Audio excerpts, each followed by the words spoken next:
most of the time when we watch our favorite guitarists. It looks like they're barely playing at all.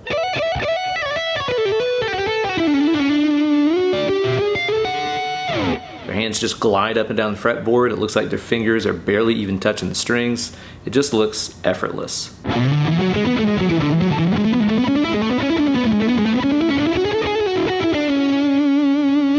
And that's exactly how you want to play too, if you want to sound your best and enjoy a lifetime of injury-free playing. In this video, I'm going to show you guys the technique that you need to make it happen.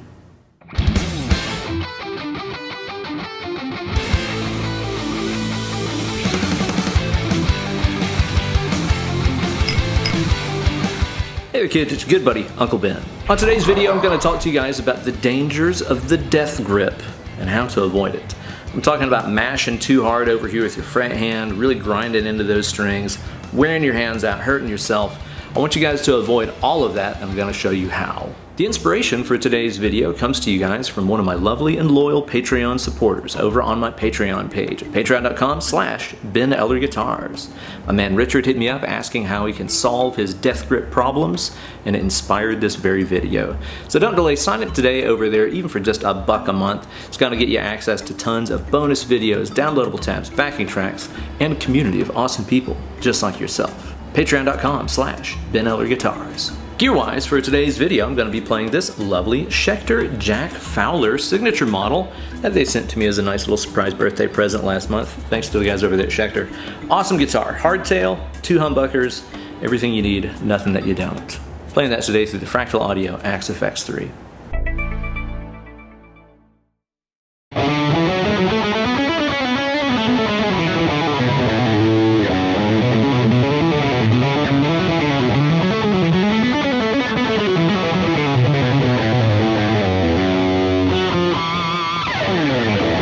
Whilst I explain how so many of us build up bad fretting habits on the guitar, I want you guys to play this repeating phrase with me. I'm on the G string and I'm just playing 2, 4, 5.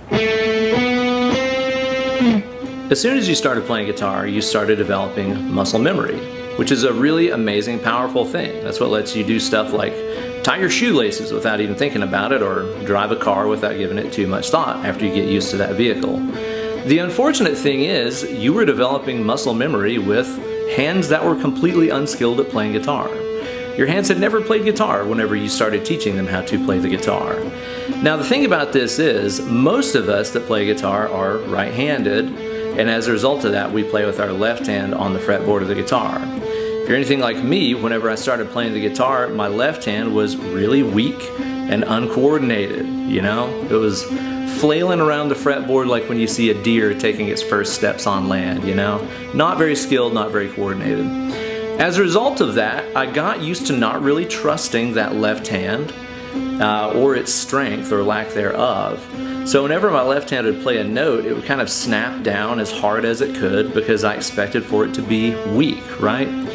And you just kind of develop that playing style. You need to act fast, you need to press down really hard, and unfortunately that's where a lot of these problems start, because the muscle memory that you're using now is the same muscle memory that you started with. Now I know this was a problem for me because my guitar teacher showed me how to fix it. So credit for this one goes to my late great guitar teacher, Benjamin Franklin out of Morristown, Tennessee. Awesome guy.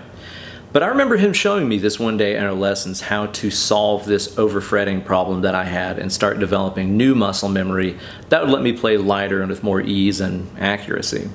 Okay, check this out. Let's go back to our phrase that we were playing a second ago, right?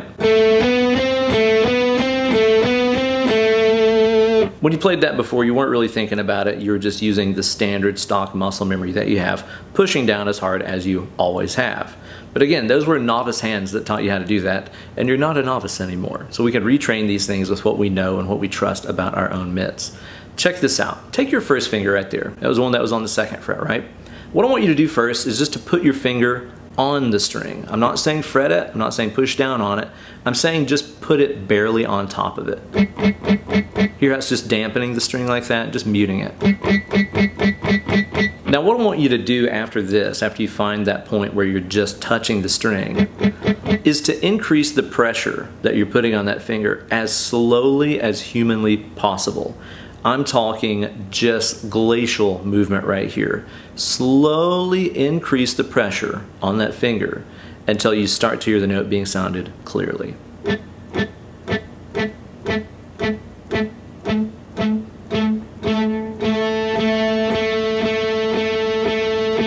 There it is right there. That's the point where I don't really need to put any extra pressure on the note. My left hands are skilled and strong now. They're not, you know, weak little deer legs like I talked about earlier. It barely takes any effort at all to do that. But if I just played that note without thinking about it, I'd probably be using that beginner muscle memory again. Try the same thing again, but with your second finger on the 3rd fret. Just put it on top of the string, slowly increase that pressure bit by bit. That's as hard as it needs to be. 3rd finger on the 4th fret, barely on it, slowly increasing. Barely anything. But lastly, let's do our 4th finger on the 5th fret. This is a real problem area for a lot of players. A lot of us just mash like crazy with that little finger. Now you're starting to get a taste for just how little pressure you actually need to have on those strings. And of course I recommend practicing that on different strings, different areas of the neck and all that, because it's going to feel different everywhere. This is one of those things that whenever you learn to start fretting this way and learn that gradual increase in pressure that you can do with your fingers rather than just boom, flooring it, you know, it's amazing how much more control you can start to develop. Usually whenever I show people this and they're playing with their standard muscle memory fretting powers, I'll notice their fingers kind of fly all around the place like this. You know, that kind of action. But as soon as they start playing with minimal pressure, where they find that pressure point is what I call it, the point where you don't need any more pressure on the string, I notice their fingers instantly look a lot more in control and relaxed. Back in my days as a pizza delivery dude, I would practice this principle all the time in my car, waiting at stoplights and stuff, right? I just put my fingers on the wheel like this right here, putting them all in a line. And I know this is going to be kind of impossible to detect on camera, but I just gradually increase the pressure of the 1st finger, and then I would let it go. I'd gradually increase the pressure on the 2nd finger, then I'd let it go. 3rd finger, let it go. 4th finger, let it go. As I'm doing this, I'm trying to really make sure I'm just filling that particular finger with energy and letting all the other ones remain relaxed. This really builds a lot of coordination and control on them hand digits. After you get used to finding that pressure point with each finger, that's the point where you can fret the note, but you don't need any more pressure behind it to do so. You can start moving this idea through some scale patterns and stuff to help yourself get used to moving through the fingers. So let's take like our A minor pentatonic scale, right? Make this game out of it. Check this out. I'm gonna play down the scale and I'm gonna deliberately play too light. Still putting my fingers through the motions, but I'm just not fretting hard enough. Kind of some cool harmonics in there.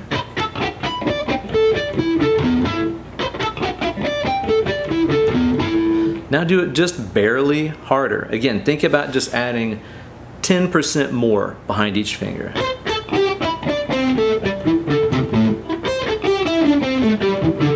Not exactly a pleasing sound, but you can hear the notes are like halfway developed, right? Like a 3% increase past that. And there it is. Now I want to point out one thing in here too. We're talking about playing as lightly as we can with the left hand, and in general that's what you need to be doing all the time. Except for if you're doing something that requires some real grip on the string, like some bends and big vibrato. That's always going to take some additional grip just to keep your finger from flying off the string. But the pressure that you use whenever you're doing a big bend like that should not be your standard fretting pressure. Make sure there's a clear distinction between your grip power and your normal fretting power. They should feel different. One area where a lot of players start over gripping is in legato, especially repeating phrases. I'm going to play this phrase here that goes from 9 to 7 to 6 on the G string. I notice a lot of times whenever dudes play phrases like that repeated,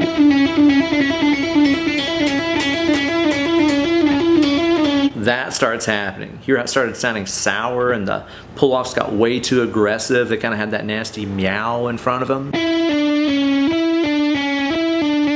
And a lot of times too, you can even look down and see the strings starting to get pulled down towards the floor like that. Terrible sound, and obviously really wears your hands out. Now here's one thing you can do to help yourself get over that, and it's going to involve changing the tuning of our string. Okay, here's what I want you to do. I want you to tune that G way down. I mean way down. Good thing I got a hardtail guitar for this. Sorry for you Floyd Rose users out there. This will be way less fun for you. But take your G and tune it down so it's the same note as your D string.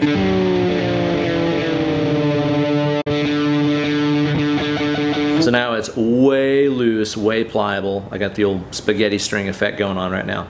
Now if I do that legato lick I was talking about a second ago, it's gonna be way easy to pull that thing out of tune. Because there's no tension on the string. It's really loose, really floppy. You can hear as you're tuned down, that effect that we get of the intonation getting bad whenever you over fret becomes more pronounced. Like that's like a half step bend I did right there just by over fretting. Get some pretty good vibrato out of it actually. It's kind of like the sitar effect, right?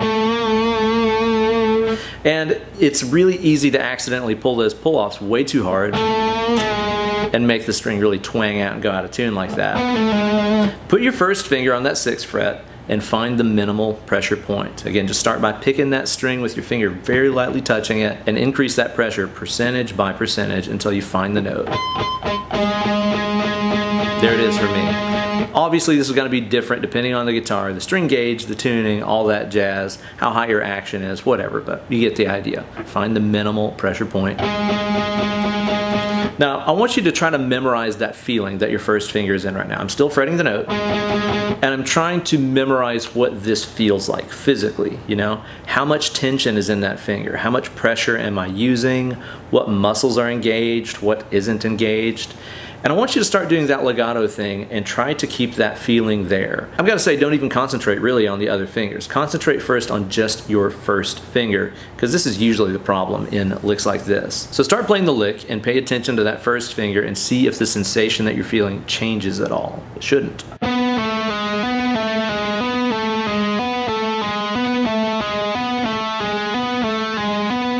It's a good idea even to practice just some trills between fingers, like your first 2, 1 and 3, and 1 and 4. Again, you're trying to make that first finger feel the same no matter what is going on.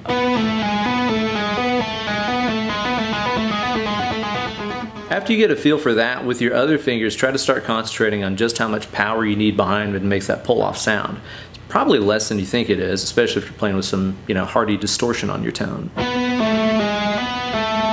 lot of us will yank those pull-offs towards the floor really hard. And again, you can hear how that pulls the note sharp. You don't want that. Try to see just how little motion you can get away with. Make a joke out of it. That's really one of the keys to this. Make it as hilariously light and small and loose as possible. Go too light. Actually, that was still enough, huh? There we go. I found one in there that's like way too light. Like, make like you're trying to be the weakest guitar player of all time who can barely even fret a note. Explore the other side of pressure, right? Go way too light. Try to understand what too light feels like as well. It's kind of like you need to understand both sides of the spectrum to really get this stuff. Kind of like the light scale playing thing we did earlier. It's the same idea. Explore the other side of fretting.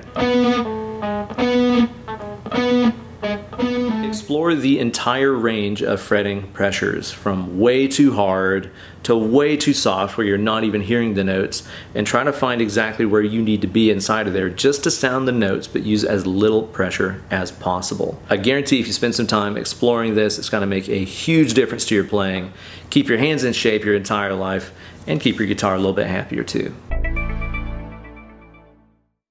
So there you go, guys, an exploration on fretting without sweating with your good buddy here, Uncle Ben.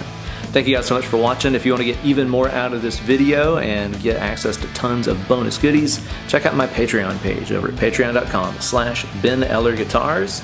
Like I said earlier, this video comes to you from a suggestion from one of my patrons. So if you've got a burning desire, a secret of shred-eye wisdom that you've always wanted to learn, sign up on my Patreon page, drop me a message, and maybe the next video will be yours. Be sure to like this video, subscribe to the channel, and ring the bell for notifications every time I upload a new slice of fried gold. And stay tuned for some more hot stuff coming at you next time. Now get away from the computer machine, grab that guitar, and get to shredding. Let's click it. More picking.